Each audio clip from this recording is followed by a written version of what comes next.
আসসালামু আলাইকুম। আপনি সাদিয়া? ওয়ালাইকুম আসসালাম। জি, আমি সাদিয়া। ভাইয়া আপনার কথা বললো আপনার সাথে দেখা করতে, তাই আসলাম। আসলে আপনার সাথে কিছু জরুরি কথা বলা দরকার। এই মুহূর্তে আমার তেমন কিছুই নেই, চাকরি নেই, পড়াশোনা মাত্র শেষ হলো। সুতরাং বুঝতেই পারছেন বিয়ের জন্য যে একটা মানসিক প্রস্তুতি, তার কোনোটাই আমার নেই। আর আমি জানি ভাইয়া আপনাদের ফ্যামিলিকে অনেক পছন্দ করে, এই জন্যই ভাইয়া চাই যে আমি আপনাকে বিয়ে করি। জি, আমিও তো তাই চাই। আসলে আমি আপনাকে কি বোঝাতে চাচ্ছিলাম আপনি হয়তো বুঝতে পারেননি। বাবা মা মারা যাওয়ার পর থেকে ভাইয়েরা আমার দেখাশোনা করেছে বা এখনো করছে, কিন্তু এই কৃতজ্ঞতা স্বরূপ তো আমি আপনার মতো একজনের ভবিষ্যৎটাকে অন্ধকারে ঠেলে দিতে পারি না। আপনি অন্ধকার বলছেন কেন? কিছু নেই বলেই তো আমি আপনাকে বিয়ে করতে যাচ্ছি। ধরুন আমি একজন টাকাওয়ালা কাউকে বিয়ে করলাম, কিন্তু বিয়ের পর দিন তো সে মারাও যেতে পারে, অথবা তার সব সম্পদ ধ্বংস হয়ে যেতে পারে।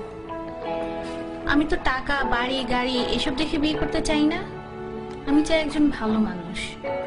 তাছাড়া আজকালকার ছেলেদের যে অবস্থা, তারা যেভাবে চলাফেরা করে, এদের মধ্যে তো ভালো ছেলে পাওয়াটা খুবই মুশকিল। আমি যতটুকু জেনেছি আপনি একজন বিশ্বাসী মানুষ এবং প্র্যাকটিসিং মুসলিম। কিন্তু একটা ব্যাপার কি দেখেন, জীবনে চলতে টাকাটা অনেক বেশি জরুরি। আত্মীয় স্বজন কিংবা বন্ধু বান্ধব যেখানেই যান না কেন, অর্থ ছাড়া আপনি কোনো দাম পাবেন না।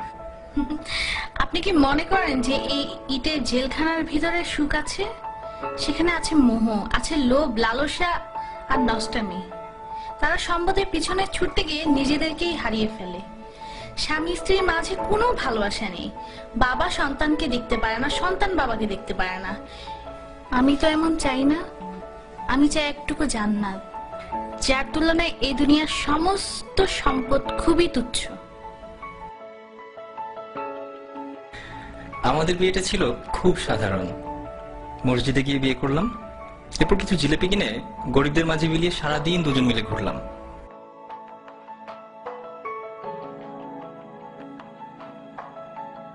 আপনি জানতে চাইতে পারেন কি ছিল আমাদের মাঝে? কিছুই না, একটি শক্তিশালী বিশ্বাস মাত্র।